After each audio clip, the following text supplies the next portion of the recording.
Thank you very much, Mr. President. Mr. President, I ask unanimous consent of the Senate that the appropriate rules be suspended. The record show that all actions for placing House Bill 491 as twice amended on final passage has been taken as now subject to debate, amendment, and substitution. Seeing no objection, Senator Hb491 to explain the bill. Thank you very much, Mr. President. Mr. President, what this bill seeks to do is to prohibit the practice of predatory towing. If there are certain things that people are doing where you have to actually notify them if it's a multi-family apartment complex or condominium association parking space. With that, I'll be happy to stand for questions. Thank you, Senator Hb491. All right, Senator Hb491, would you like to ask your expert witness to join you? Mr. President, I'll be happy to have Senator Moores as my expert witness.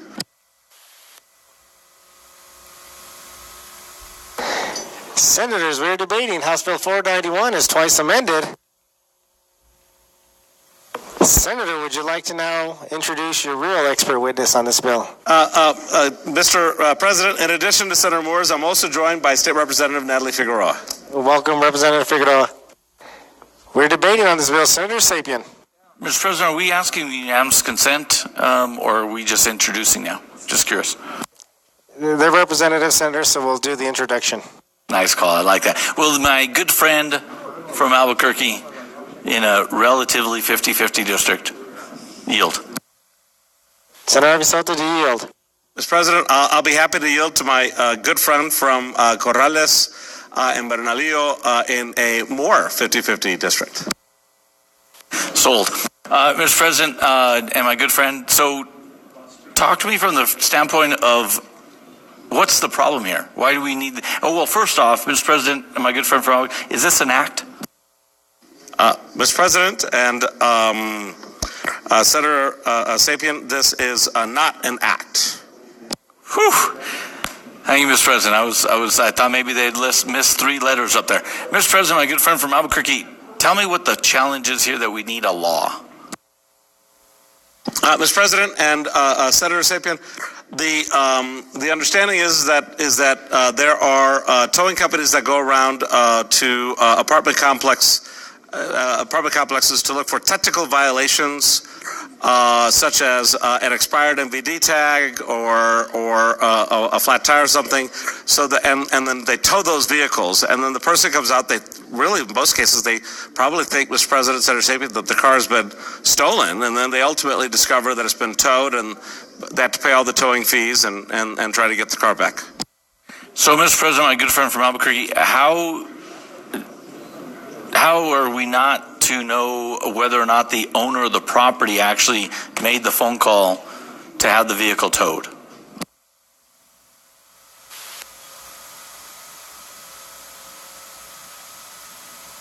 Mr. President and Senator Sapien, the issues that have arisen on this matter are things that happen primarily in the middle of the night without a lot of warning. So, Mr. President, my good friend from Albuquerque, from the standpoint of the towing of the vehicle,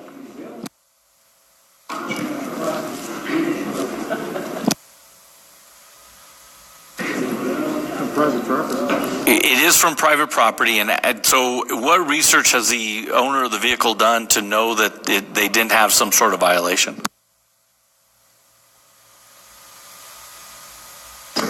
Mr. President and Senator Sapien, would you please repeat or rephrase your question? Well, Mr. President and my good friend from Albuquerque, you mentioned about expired tags or some other violation. From the standpoint of that vehicle being towed, is it legitimately being towed because of a violation?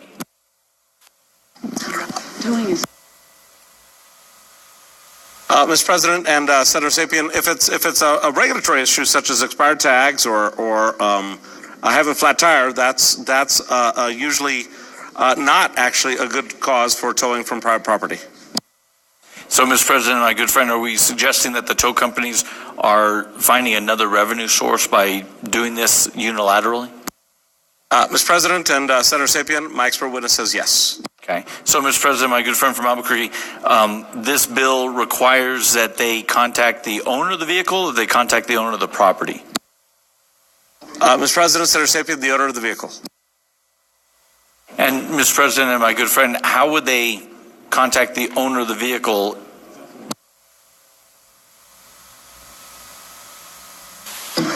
Mr. President, Senator Sapien, run the license plate or the VIN in order to be able to acquire the ownership information from MVD and then contact the owner of the vehicle. But, Mr. President, and help me out because I really don't know enough about our motor vehicle system. How is does a tow company have access to that kind of information? Mr. President and Senator Sapien, my expert says yes. Well, Mr. President, my good friend, is that public information? Or what conduit are they using to acquire that kind of information?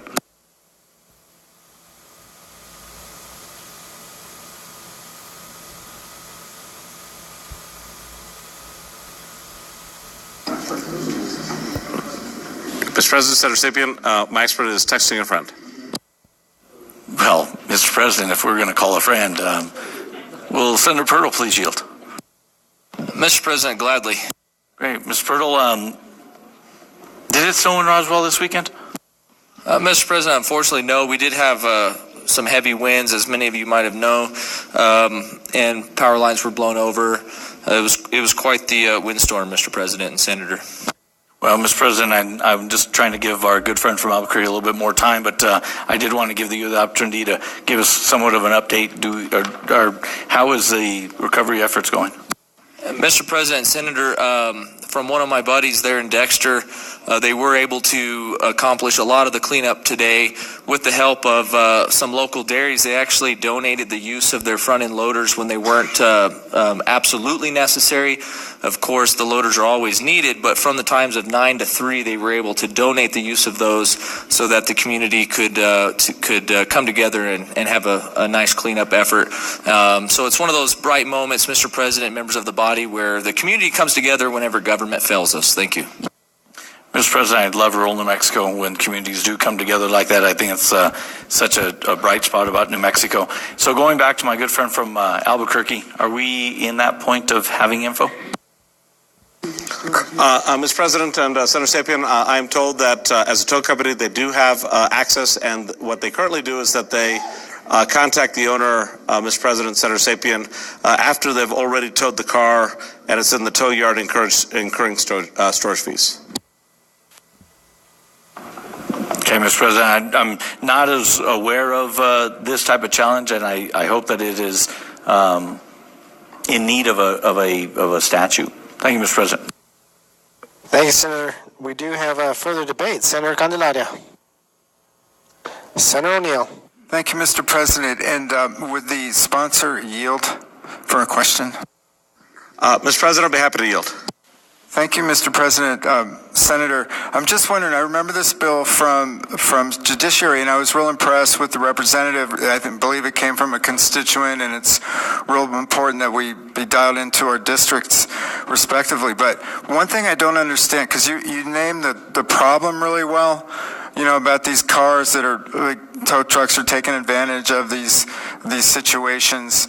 But as I understand it, this is only if a car is parked taking 2 spaces at once. Is that correct? So the problem still exists. It just seems to be a very narrow restriction on when this bill is even relevant. Do I have that right? Mr. President and Senator O'Neill, you have that partially right. Excuse me. Primary complaints are... This is if the primary complaint is that the motor vehicle displays an expired validating sticker as defined in section 661-4.19 or issued under the motor vehicle registration law of another state or country, is missing a license plate, occupies 2 parking spaces, is parked on the parking stripe, is parked on grass, landscaping, or that was amended. Okay, is parked in backwards in a is backed in a parking space, has a flat tire, or is mechanically unfit or unsafe to be operated or moved upon the highway. So, Mr. President, Senator, so there are other circumstances. It isn't just if a car is parked in taking up 2 spaces where they should be taking up 1? Mr. President and Senator O'Neill, you're correct. It is more circumstances than that. Okay, thank you, Mr. President and Senator. I'll listen to the debate. Thank you, Senator O'Neill. Senator Cervantes. Thank you, Mr. President. Mr. President, I may need the sponsor here in the Senate to yield, but I did have some concerns that I expressed about this bill in the committee. And like a lot of New Mexicans, we own a few apartments as investment properties, and our apartments are right across the street from the university. So we end up with people that are sometimes parking there when they shouldn't be there. And so, first of all, Senator, would you yield to some questions? Mr. President, I'll be happy to yield to my apartment-owning friend from Las Cruces. Good. Let's wake him up there, Senator. So first of all, this bill, would you agree, applies to, in part, those who have a parking facility, which would include any kind of parking associated with an apartment complex, condominiums, townhouses, or any kind of multifamily housing? Mr. President, Senator Cervantes, that is correct. So if I own an apartment complex and I've got parking with my apartment complex, if a vehicle in the apartment complex is parked and they're taking up more than one space, two spaces, or if they're parking over the lanes, or if they're parking on the grass or the landscaping, or they're parking over the curb, or if they have a flat tire, or if the vehicle is mechanically unfit, I would have to do some things before I could tow that vehicle. Is that right? Mr. President and Senator Cervantes, it would be that the towing company would have to do some things before it could tow the vehicle. Well, Senator, let's read together. Doesn't subparagraph A of Section 1 apply to anybody? It's an unfair trade practice for a person to have a motor vehicle towed or immobilized. And that's me. I am a person. And so if I'm the owner and I want to have somebody towed or immobilized in subsection A, that would apply to me even if I'm not a towing company. Isn't that true? Mr. President and Senator Cervantes, accepting your representation that you are a person, that would be correct? Yes, and I can give you a pretty good assurance. I am a person. So if I'm a person and I've got an apartment complex and somebody's parking across spaces or has an unfit car or flat tire, I cannot have that car towed unless I do certain things, or else I'm in violation of the Unfair Trade Practices Act. Is that right? Mr. President and Senator Cervantes, that is correct. And as I understand this bill, if we were to adopt this bill, if I have my apartment complex and somebody's parked across different spaces or parked in somebody else's space across those lines, or if their vehicle's unfit or with a flat tire, and I want to have them towed, one of the things I have to do is give them 10 days notice before I tow them. Is that right? Mr. President and Senator Cervantes, actually that was changed to 7. Oh, 7 days. And when I give them 7 days, I have to deliver the notice that I'm going to tow the car 7 days in advance. I have to hand deliver that to the owner or to send them that notice by certified mail. Is that right? Mr. President and Senator Cervantes, that is correct. That's on page 3, lines 8 through 13. And Senator, again, I've got this apartment complex, somebody's towed, they got a broken down car, they've got flat tires, they're parked in multi-spaces, and I've got to go figure out who the owner is, and then I've got to hand them the notice that I'm going to tow them, and then I got to wait 7 days, or else I got to send them a certified notice and wait 7 days before I tow their cars. Is that about the sum of the way the bill works? Mr. President and Senator Cervantes, if it is for what are the qualifying conditions mentioned in the bill, you understand that correctly. All right, and that the qualifying conditions would be, again, if the car's sitting there and it's misparked, if it's parked over various lines or multi-spaces or broken down, I have to figure out who the owner is, and then I have to go deliver them the notice that I'm going to tow them, and then wait 7 days after I serve them with a hand-delivered notice that I'm going to tow them, or that I've sent them a certified notice that I'm going to tow them. Is that right? Mr. President, Senator Cervantes, that is correct. And if I don't do all of these things, if I don't find this car that's misparked in my apartment complex, and if I don't go figure out who the owner is, I don't know how I would do that exactly, but once I find out who the owner is, if I find out who the owner is, then I got to go deliver them the notice or send them a certified letter, and then I got to wait 7 days before I tow them. And if I don't do these things, I have violated the Unfair Trade Practices Act. Senator, do you know what are the implications to me for violating the Unfair Trade Practices Act? Mr. President and Senator Cervantes, assuming you're still a person, I'm not sure. Well, and Senator, I'll refresh memories, because I know you read through the statutes all the time. It's your bedtime reading, I know. And so, unfair trade practices, do you have a recollection that when you violate the Unfair Trade Practices Act, the award against you is treble damages or statutory prescribed damages and attorney's fees? All of those things are the remedies for a violation of the Unfair Trade Practices Act. Mr. President and Senator Cervantes, yes, that does sound accurate. Yes, sir. And so thank you, Senator, for yielding to my questions. I hope you can understand, as a sponsor and for the members of the Senate, I'm real concerned, every apartment owner, if you have a car that's misparked in your lot, or it's parked on the landscaping, or it's parked over the curb, or it's broken down, or if it's occupying multiple spaces, I don't think that the owner should have to go figure out who the owner of that car is. And do the investigative work to do all of that, and then to get a notice together to go hand deliver it to the owner, go find the owner, and then hand deliver them a notice, and then wait 7 days before I tow the car. And by then, they very well may have moved the car, and so that becomes a lot of effort, really without a purpose. Or if I can figure out who they are, and if I don't want to go deliver it to them personally, I've got to send them a certified mail, which means I got to know their address, and then again do that, and once again wait 7 days before doing all of those things. And if I don't do those things, then that person can sue me for an unfair trade practices claim and get treble their damages, or the statutory damages that are in that act, and then get their legal fees against me for towing their car. This would be a problem for, I think, property owners and people that own apartments and townhouses and anything with multifamily housing. And as I said again, it's a problem for us with some of our properties, because we have commercial spaces with Jimmy John's and Starbucks and banks and things like that are right across from the university. And we also have the apartment complexes as well right across from the university. And so the commercial spaces, I know, would not be under this act, but the apartments would be. And having students parking in our parking lot and parking on the curbs or doing anything else like that, I wouldn't be able to tow them or even boot them. I wouldn't be able to boot them either. So I have to respectfully oppose this legislation. I urge members to reject it. Thank you. Senator Purtle. Thank you, Mr. President. Will the sponsor please yield? Senator Avisoto, do you yield? Mr. President, I'll be happy to.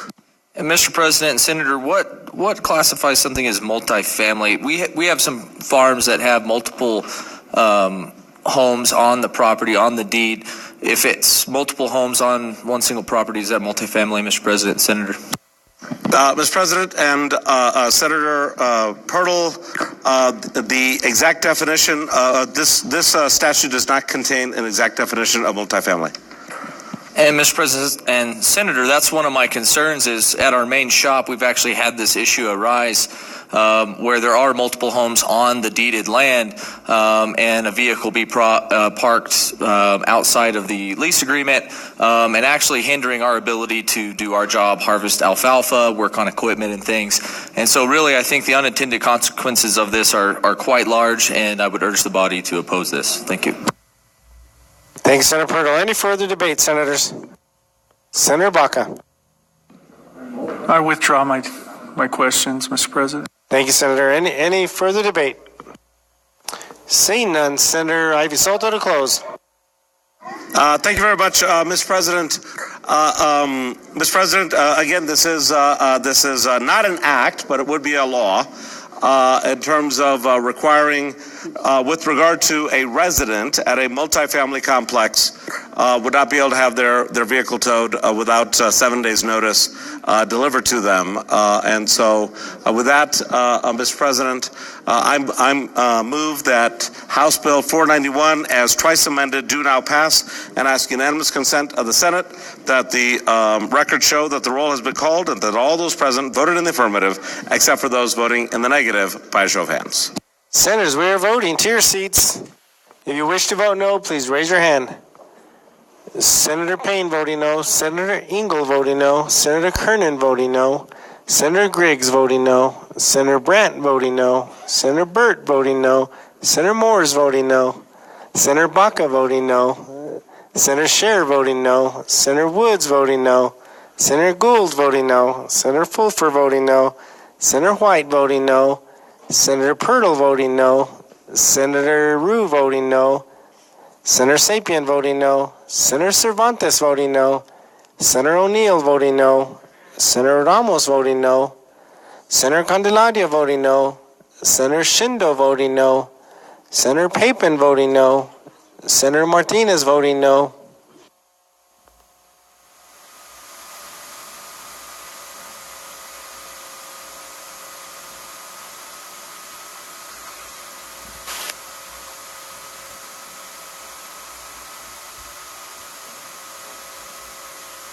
By a vote of 13 in the affirmative, 23 in the negative, House Bill 491 is twice amended, has failed to pass the Senate. Senator DeCipino.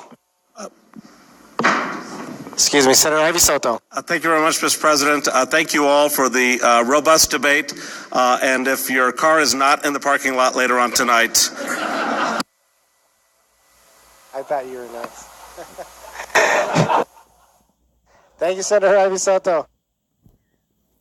Senator DeCipino, I apologize. I thought you were next on the list. We actually have Senator Payne is next. Thank you, Mr. President. I ask unanimous consent of the Senate that the rules be suspended and the record show that all action for placing House Bill 225 on final passage has been taken and is now subject to debate, amendment, or in substitution.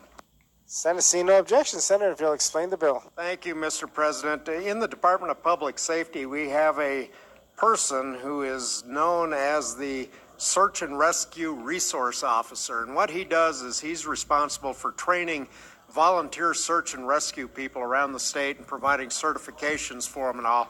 These people are when you hear a hiker gets lost in the mountains or there's a plane crash or something, they go out and do search and rescue. When they are activated by the Department of Public Safety, the